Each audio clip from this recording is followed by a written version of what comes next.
Welcome to This Country Life. I'm your host, Brent Reeves. From coon hunting to trot lining and just general country living, I want you to stay a while as I share my experiences and life lessons. This Country Life is presented by Case Knives from the Store More Studio on MeatEater's podcast network, bringing you the best outdoor podcast the airways have to offer. All right, friends, grab a chair or drop that tailgate. I've got some stories to share. Lessons from where the red fern grows. Well, this one's going to be a little different this week. I'm talking about a book that I've read I can't tell you how many times, but I was reminded of it the other day, and I haven't been able to quit thinking about it since. Join me at the fire. I'm going to tell you all about it.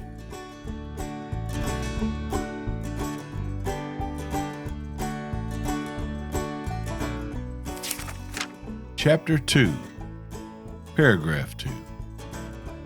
I was 10 years old when I first became infected with this terrible disease. I'm sure no boy in the world had it worse than I did. It's not easy for a young boy to want a dog and not be able to have one. It starts gnawing at his heart and gets all mixed up in his dreams. It gets worse and worse until finally it becomes unbearable. Sound familiar? Well, that passage is from my all-time favorite book of Where the Red Fern Grows, and I was a grown man with grandkids when I found out it was classified as a children's book. A children's book? Are you kidding me? I read that book in elementary school, and I don't think it was part of the curriculum. It was a book I got out of the library after seeing the movie on TV for the first time in 1977. I was the same age when I saw it as the character, Billy Coleman, in the movie. Now, why am I talking about this book today? I'll tell you why. A week or so ago, I was sitting on the couch one Sunday morning when my oldest daughter, Amy, sent me a text. Dad, do you think Trip is old enough for us to read Where the Red Fern Grows to him? Well, Trip is my grandson, and he's 7, in case y'all are wondering. I have to admit, I asked her if he was 5 or 6, and she laughed and said, Dad, he's 7. No surprise there, I still think of her as being 5 her own self. Anyway, knowing what I know now, I said, no, it was written for kids 9 and older. I went on to say that I want him to have a better understanding of what coon hunting is before you read it to him. Now, I surmise that some of that is probably me wanting to take him with me when I go hunting and my lamenting for the opportunity to read it to him myself rather than give them my blessings to read it to him in my stead. Reading that book to my youngins has been more or less a tradition, one that stopped with Bailey 3 years ago when she was 10 and lost interest after a few chapters. No worries though, the subject matter isn't for everyone, and while I could sit and read it now with the great anticipation of turning the next page when I know almost word for word what's on there, it just didn't appeal to her. So I gave it up silently, and when she didn't ask why we weren't reading it, I knew I'd made the right decision, as painful as it was for me. Now, during mine and Amy's conversation about my favorite quote-unquote children's book, I told her it was the second greatest book ever written. And just like the actual greatest book ever written, there's not a quote or a lesson from any passage that applies any more to children than it does for adults. My son-in-law, Colin, said the first time his mother read it to him, he was 9 or 10, and when he commenced squalling, he didn't stop until he went smooth to sleep sitting in her lap. He also... Bless his heart, he also added that his grandmother had passed away not too long before we read it, so that may have played a role in how he perceived it and how upset he got. But from that paragraph I read to you when this struggle started, it described a boy's longing for something that seemed unattainable. A pair of red-bone puppies cost $25 each. Now, Billy learned that from finding an outdoor magazine some fishermen had left behind. In the Depression-era Oklahoma Ozarks, where this story is set, The average income was less than $300 a year. $50 was 2 months' salary, and it took 2 years of him saving to get enough money. That magazine sent him on his journey of working toward the goal of getting his coonhounds. Wilson Rawls's fictional story started me on mine. I learned that lesson myself not long after seeing the movie. Irregardless, if Billy Coleman could sell fur to get his hounds, save up his money, so could Brent. What it took him 2 years to do, I accomplished in one winter. However, I didn't just run out and set some traps and wait for the money to come rolling in. I had to buy some traps first. Traps of my own, not from my older brother Tim's cash. Being newlywed, he was trapping to supplement his own income and didn't have the luxury of living at home with mama cooking his meals like I did. Nope, if I was going to earn money trapping, I was going to have to invest my own funds. A dozen 1.5 single spring Victor traps would cost around $20 in 1977. It takes a lot of farm chores to make $20 when most of my wages were covered in the form of groceries. My Papaw Sly was the outlier in this equation, even though he wasn't a hunter himself or cared much for dogs.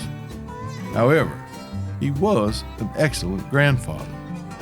And as I've stated here before, he was the sole benefactor of my, as he called it, walking around money. I worked on the farm for him, and I got a dozen traps. With Tim's tutelage, I started laying steel, totally on my own. I did my own skinning. The only thing he helped me with was taking me to the fur buyer.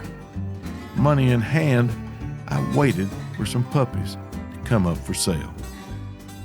Now, Billy Coleman was writing letters back and forth to some folks in Kentucky that were selling red-bone puppies.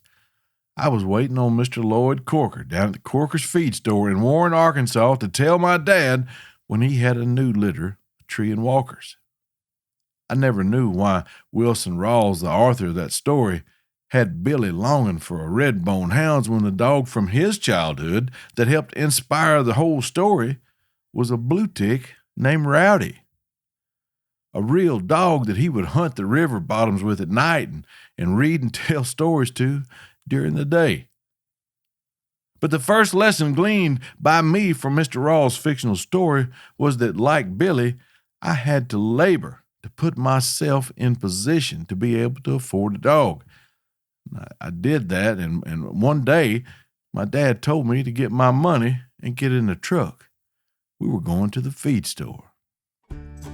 A trip to town and a small loan from Dad to make up the difference, and I walked out of that feed store grinning like a mule eating sawbriars, toting a $75 registered tree and walker puppy in my arms like it was a baby.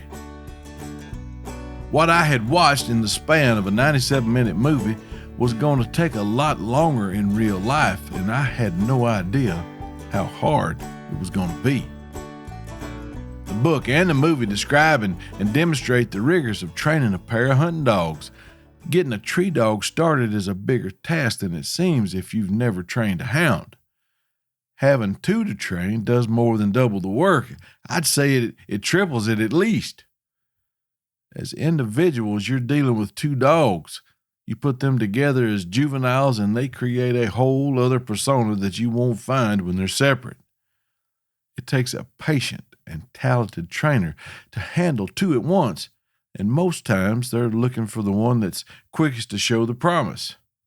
Once that's determined, the slower one to develop, now he's going to find another home. At least that's the way it usually goes these days. Now, in doing that, you have to spend time with that dog. And through a video montage of growth, trials, and tribulations, you can see that carried out in the movie and read about it in the book.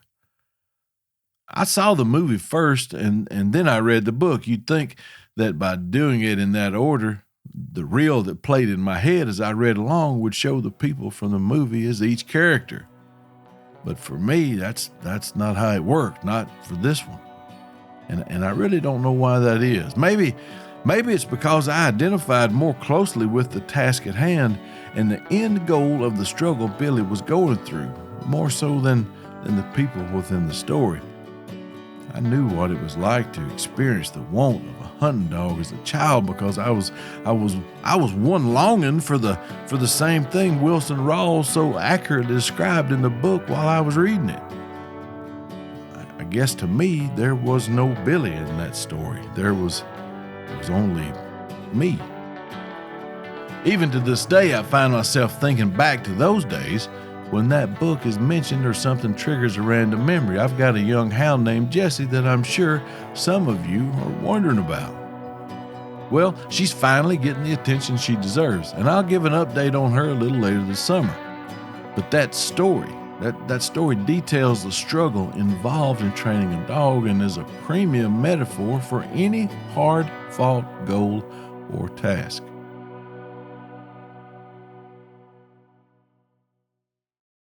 Patience when dealing with a young dog is paramount. To give them the benefit of the doubt, there will be times when I think, this clown just ain't getting it. But maybe it ain't them. Maybe I'm not communicating it well enough for them to understand. My father, Buddy Reeves, was a dog man. He had a well-deserved reputation for some of the best tree dogs around, and had the best one, a mountain cur named Peanut. I've told you about him before. But I was sitting beside him on the front porch one afternoon while the last mountain cur he owned, Buck, was stretched out sunning in the front yard taking a nap. Now, old Buck was a jam-up tree dog and had mannerisms similar to Peanut, even though they were not of the same lineage. We had company that had stopped to visit after seeing us on the porch. We were whiling away the afternoon in the cool of the approaching fall, enjoying each other's company and the sudden change in temperature. The conversation was naturally about dogs, and the man asked Dad how he always wound up with puppies that made good squirrel dogs. And his immediate answer was, I can just about tell you which puppy in the litter is going to make before they get their eyes open. Well, that man laughed at him and said, well, tell me so I'll know. Now, I'll tell you, I was wondering my own self, because this was going to be as big of a news flash to me as it was the man who'd stopped by. Now, my dad never broke his gaze from Buck, who was laying like in a coma-like state of relaxation, his breathing so measured I had to watch his belly close to make sure he was still doing it. And then Dad said with the most obvious answer that was so simple and profound, all in the same sentence. His answer to the question all prospective hunting dog owners want to know was contained in a 5-word statement: fact. The one that gets hunted. My father was a Tier 1 master of quick wit and sarcasm, but he wasn't being either when he said that. The pup that gets the chance to bond, learns how to communicate, and develops trust with his human when all things are equal will have a distinct advantage over those with limited opportunities. I've always thought and have told countless people that if I have a dog of any kind that I want to perform a task for me, and the dog just can't seem to understand what I want him to do, maybe it ain't the dog. Maybe I'm not telling him what I want him to do in a way he can understand. For the last 15,000 years, it has been ingrained in canines to do what we want them to do, and they want to please us. We just have to be able to properly tell them. Where the red fern grows and my dad's front porch are great examples of recognizing the limitations may have to do more with us than the dog. Priceless lessons we can apply not only to dogs, but to everyone we come in contact with. Billy made a deal with his hounds that if they treat a coon, that he'd do the rest, no matter what. And in the book, they treed one in a huge sycamore tree, and Billy, true to his word, gnawed on that tree with his chop axe for 2 days, ultimately to exhaustion before a sudden gust of wind finished the job for him. Loyalty was the lesson, and blistered hands and aching back, hunger and despair were the price paid to learn it. was also very obvious that loyalty was a two-way street. His hounds recognized that he was holding up his end of the bargain. They stayed with him while he worked on the seemingly impossible task of getting that coon out of that tree, a reward for Billy from them and the culmination of effort. Now, on a personal note, I'd have patted old Waylon on the head, telling him, "Good boy," and we'd have taken off from there to go tree another one. But that's just me.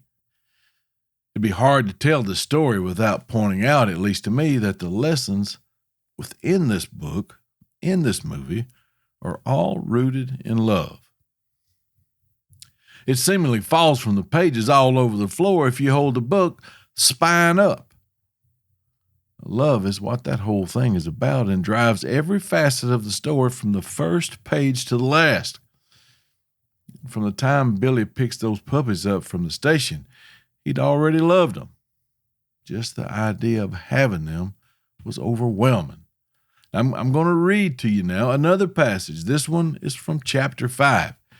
It is the day Billy picks up his puppies from the train station, and the moment, in my mind, that represents the closest thing to the overwhelming feeling of unbounded love to having children that a child can experience. On arriving at the depot, my nerve failed me. I was afraid to go in. I didn't know what I was scared of, but I was scared. Before going around to the front, I peeked in a window. The station master was in his office looking at some papers. He was wearing a funny little cap that had no top in it. He looked friendly enough, but I still couldn't muster up enough courage to go in. I cocked my ear to see if I could hear puppies crying, but I couldn't hear nothing. A bird was chirping. It was a yellow canary in a cage. The station master walked over and gave it some water, and I thought anyone that is kind to birds surely wouldn't be mean to a boy. With my courage built up, I walked around to the front and eased myself past the office. He glanced at me and turned back to his papers. I walked clear around the depot and again walked slowly past the office. Glancing from the corner of my eye, I saw the station master looking at me and smiling. He opened the door and came out on the platform. I stopped and leaned against the building. Yawning and stretching his arms, he said, "It sure is hot today. Doesn't look like it's ever going to rain." I looked up at the sky and said, "Yes, sir, it is hot, and we sure could do with a good rain. We need one bad up where I come from." He asked me where I lived. I told him, "Up the river a ways." "You know," he said, "I have some puppies in there for a boy that lives up on the river. His name is Billy Coleman. I know his dad, but never have seen the boy. I figured he'd be in after him today." On hearing this remark, my heart jumped up in my throat. I thought surely he was going to hop right out on the depot platform. I looked up and I tried to tell him who I was, but something went wrong. When the words finally came out, they only sounded like a squeaky old pulley on our well when Mama drew up a bucket of water. I could see a twinkle in the station master's eyes. He came over and laid his hand on my shoulder, and in a friendly voice he said, "So you're Billy Coleman. How's your dad?" I told him Papa was fine and handed him the slip my grandpa had given me. "Well, they sure are fine-looking pups," he said. "You'll have to go around to the freight door."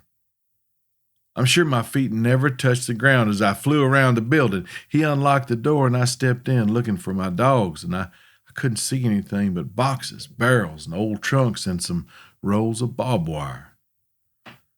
The kindly station master walked over to one of the boxes. "Do you want boxing all?" he asked. I told him I didn't want the box. All I wanted was the dogs. "How are you going to carry them?" he asked. "I think they're a little too young to follow." I held out my gunny sack. He looked at me. He looked at the sack and chuckled, and he said, "Well, I guess dogs can be carried that way as anything else, but we'll have to cut a hole in there for them to stick their head through so they won't smother." Getting a claw hammer, he started tearing off the top of the box. As nails gave way and boards splintered, I heard several puppy whimpers. I didn't walk over. I just stood and waited. After what seemed like hours, the box was open. He reached in, lifted the pups out, and set them down on the floor. "Well, there they are," he said. "What do you think of them?" I didn't answer. I couldn't. All I could do was stare at them. They seemed to be blinded by the light and kept blinking their eyes. One sat down on his little rear and started crying. The other one was waddling around and whimpering. I wanted so much to step over and pick them up. Several times I tried to move my feet, but they seemed to be nailed to the floor. I knew the pups were mine, all mine, yet I couldn't move. My heart started acting like a drunk grasshopper. I tried to swallow and couldn't. My Adam's apple wouldn't work. One pup started my way. I held my breath. On he came until I felt a scratchy little foot on mine. The other pup followed. A warm puppy tongue caressed my sore foot. I heard the station master say, "Well, they already know you." I knelt down and gathered them in my arms. I buried my face between their wiggling bodies and cried. The station master, sensing something more than just two dogs and a boy, waited in silence.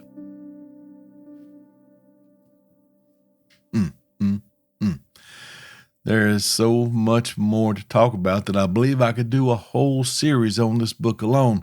But there are some listening right now that while they may have heard about the book, they ain't never read it. There's also some young people that listen, and I'm so grateful and thankful to have their ears for a few moments each week. I haven't done this in a while, but I'm giving y'all an assignment. Homework, if you will. Read this book or listen to the audiobook instead of watching either version of the movie. Let Billy and every character fit the ones you imagine in your mind as you read. You'll find that what each of those characters represents in emotion, good or bad, is way more important than what they look like. Let me and Miss Reva know what you think about it and what, if anything, speaks to you the most. Man, I sure hope you enjoyed this one. I know I did. It's like visiting with a childhood friend. It's a simple story with such a wonderful, wonderful message. Till next week, this is me and old Waylon saying y'all be careful.